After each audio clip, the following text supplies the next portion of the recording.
আমার আজকের রেসিপি লোভনীয় হাতে মাখা কড়াই কাতলার রেসিপি।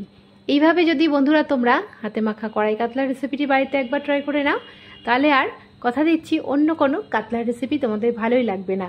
দুপুরের লাঞ্চ একদম দারুণভাবে জমে যাবে। নমস্কার বন্ধুরা, কিচেন কার্ভিংসে সকলকে স্বাগত জানিয়ে শুরু করছি আজকের রেসিপি। আশা করছি রেসিপিটি সকলে ভালো লাগবে। ভালো লাগলে লাইক কমেন্ট শেয়ার করার অনুরোধ থাকলো। পাশে থাকা বেল আইকনটি প্রেস করে সঙ্গে থাকবে নেক্সট রেসিপি দেখার জন্য। আর ভিডিওটি একটুও স্কিপ না করে পুরোটি দেখার অনুরোধ থাকলো বন্ধুদের কাছে। তাহলে দেখে নেওয়া যাক আজকের রেসিপি। আর ভিডিওটি লাইক দিয়ে দেখা শুরু করো বন্ধুরা। আর যারা সঙ্গে আছো তাদেরকে অসংখ্য ধন্যবাদ। আর নতুন বন্ধুদের জানাই সাদরে আমন্ত্রণ। দেখতে থাকো, সঙ্গে থাকো আজকের রেসিপি। আমি এর জন্য নিয়ে নিয়েছি 8 পিস কাতলা। কাতলাটাকে দেখো ভালো করে ধুয়ে একদম ফ্রেশ করে ধুয়ে নিয়েছি। আর পিসগুলো দেখেই বুঝতে পারছো কতটা লোভনীয়, একদম পুরো মনে হচ্ছে না একদম সরপরিয়ার পিস। এবারে আমি এর মধ্যে দিয়ে দেবো পেঁয়াজ, আদা, কাঁচা লঙ্কার একটা পেস্ট, আর টক দই নিয়ে নিয়েছি ম্যারিনেশনের জন্য, আর নিয়ে নিয়েছি কাজু আর পোস্ত আর কাজুটাকে আমি আগে একটুখানি জল ছাড়া আগে একটু ব্লেন্ড করে নিচ্ছি। এবারে এর মধ্যে দিয়ে দেবো একটুখানি টক দই, আর দিয়ে দেবো সামান্য একটুখানি জলটা দিয়ে স্মুথ করে আমি এটাকে ব্লেন্ড করে নিচ্ছি। দেখো এটা ব্লেন্ড করে নিয়েছি। এখন আমি এটাকে খুব সুন্দর করে ম্যারিনেট করে নেবো, যেমনভাবে খাসির মাংস ম্যারিনেট করে সেভাবে ম্যারিনেট করে নেবো। দিয়ে দিচ্ছি পেঁয়াজ, আদা, কাঁচা লঙ্কা আমি আগের থেকে বেটে রেখেছিলাম, আর দিয়ে দেবো একটুখানি স্বাদ মতন লবণ, আর দিয়ে দেবো পরিমাণ মতন হলুদ গুঁড়ো, আর দিয়ে দেবো জিরের গুঁড়ো 1 চামচ, জিরের গুঁড়ো 1 চামচ, ধনের গুঁড়ো। এটা ম্যারিনেটটা যত সুন্দর হবে এটা খেতে ততটা সুন্দর হবে। এটা তোমরা আধ ঘন্টা কিংবা 1 ঘন্টাও রেখে দিতে পারো হাতে সময় থাকলে। আর দিয়ে দিচ্ছি ধনের গুঁড়ো 1 চামচ, ছোটো চামচ বলে আমি 2 বার করে দিচ্ছি। আর ঝালের জন্য দিয়ে দিচ্ছি লঙ্কার গুঁড়ো, নর্মাল লঙ্কার গুঁড়ো দিয়ে দিলাম। আর কাজু আর পোস্তর যে পেস্টটা করে রেখেছিলাম সেটাও দিয়ে দিলাম। এইভাবে নিশ্চয়ই তোমরা আগে কখনো করনি বন্ধুরা, আর যদি করে থাকো তাহলে তো বুঝতেই পারছো কতটা লোভনীয় হবে। আর যারা এখনও পর্যন্ত এটা ট্রাই করনি তাহলে দেখতে থাকো, আর অবশ্যই একবার ট্রাই করে নিও। আর ওপর থেকে দিয়ে দিচ্ছি একটু কাঁচা তেল, আর টমেটো টুকরোগুলোকেও আমি এর মধ্যে দিয়ে দিলাম, আর দিয়ে দিচ্ছি কেটে রাখা কুচিয়ে রাখা পেঁয়াজগুলো।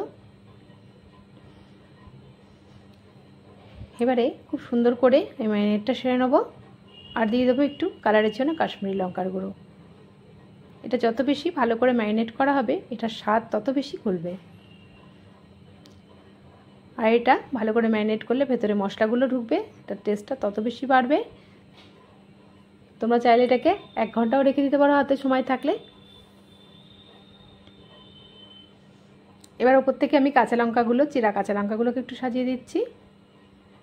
তারপরে আমি এটা আধ ঘন্টা ঢেকে রাখবো। দেখো ফিরে আসছি আধ ঘন্টা পর।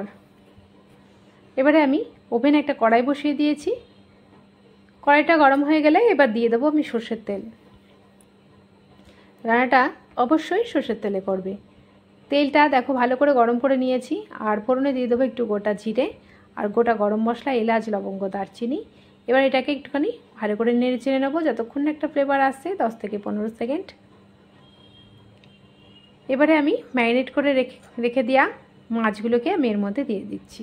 ভাজার কোনো দরকার নেই আলাদাভাবে। আমি যেমন ম্যারিনেট করে মাংস রান্না করে মাটন বা চিকেন সেভাবেই আমি দিয়ে দিলাম।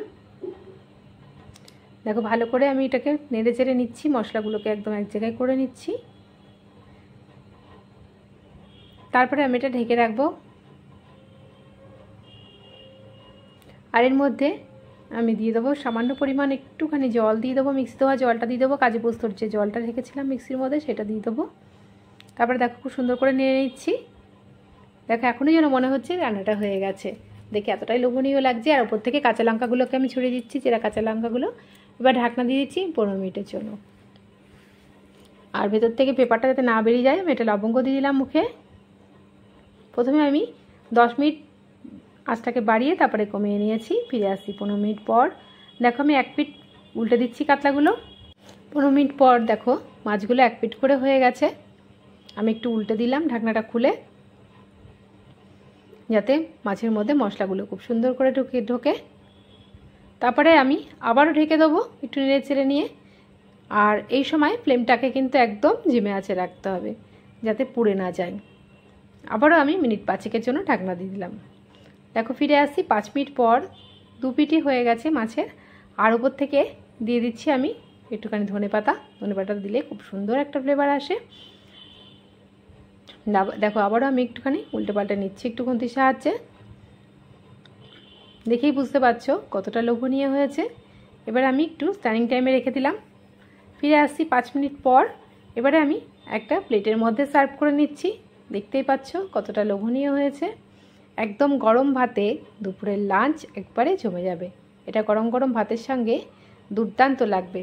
তোমরা বন্ধুরা অবশ্যই এই রেসিপিটি একবার ট্রাই করো। কোনো ঝামেলা ছাড়াই এই রেসিপিটি তোমরা করে নিতে পারবে।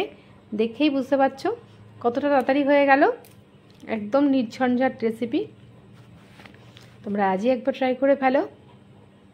দেখো মাছগুলোকে প্লেটের মধ্যে সুন্দর করে সার্ভ করে নিয়েছি। এটা গরম গরম ভাতের সঙ্গে দুর্দান্ত লাগবে। আশা করছি রেসিপিটি সকলের ভালো লাগবে। ভালো লাগলে লাইক কমেন্ট শেয়ার করার অনুরোধ থাকলো। পাশে থাকা বেল আইকনটি প্রেস করে সঙ্গে থাকবে নেক্সট রেসিপি দেখার জন্য। আর নেক্সট রেসিপির আমন্ত্রণ জানিয়ে এখানেই বিদায় নিলাম। ভালো থাকবে, সুস্থ থাকবে। ধন্যবাদ।